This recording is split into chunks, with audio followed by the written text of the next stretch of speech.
Guys, Rob with 3 Strong here. I've gotten a lot of questions about how much time it actually takes me to prep my food. I do eat a lot of food every day, and so all the members in the gym constantly see just this massive amount of food in the fridge, and they're like, "That must take you forever to prep."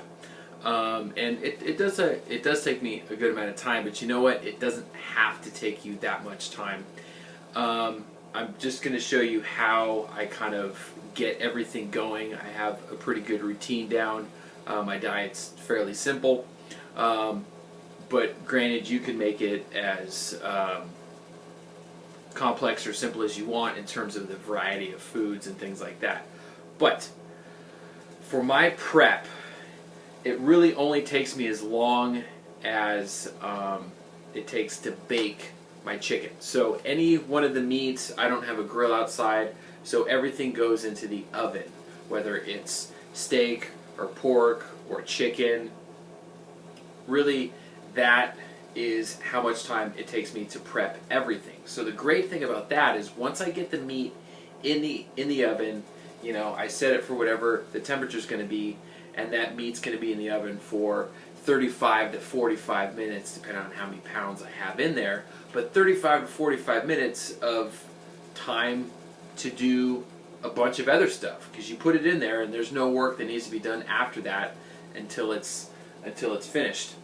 So within that time frame, there's a lot that can get done. What I'm doing on the stove here is steaming my yams. So I have my little cutting board over here. I chop up all the yams, so I get the chicken ready, I put it in the oven, it's good to go. Then that buys me time to go over and chop up all my yams. Once that is done, I have it over here in my little steamer, and it looks like it's definitely ready to go. And I have all my little containers out, so I will just transfer. And if you haven't seen my other video on what it takes to steam my sweet potatoes or my yams, the water starts to boil in 2 minutes. It takes you about 7 to 8 minutes to actually steam them.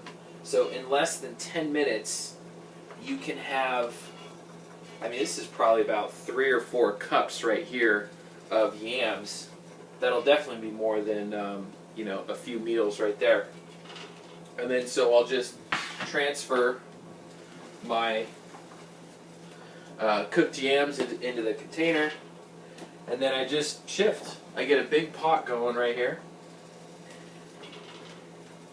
and this is the equivalent here. This is about 3 medium-sized yams, which is plenty. And then I just transfer back and forth. One pot's done, I put that into the container. I have my already pre-cut sweet potatoes ready to go, put them in there. And so within that 35 to 45 minute time frame, if these guys are going for about 7 minutes, I mean that's you know 5 or 6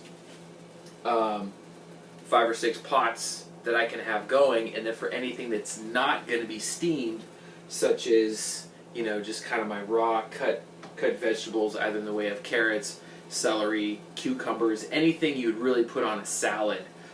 Even my lettuce, I can get prepped within that time frame. So the meat kind of lets you know the overall time that you have to work with. You can then do multiple pots within that time frame of your steamed vegetables, and then as those other vegetables are getting steamed, you can get the raw vegetables cut and prepped. And even if you wanted to have more complicated things, mixing and seasoning and all that stuff, you still have downtime, because once you put it in the pot, once you put it in the oven, there's nothing more that you have to do. So then I'll just spend time, you know, cutting up those raw vegetables and putting them into the containers. When I'm ready to have my food, I have my baked meat, I have my steamed vegetables or yams or some sort of starch, and then I have my raw vegetables that I can easily put into a salad. And I have multiple meals right there over the course of a few days, lunch and dinner. And if you want to do something different for breakfast, it's as simple as making a shake. It's just that simple, guys. See you tomorrow.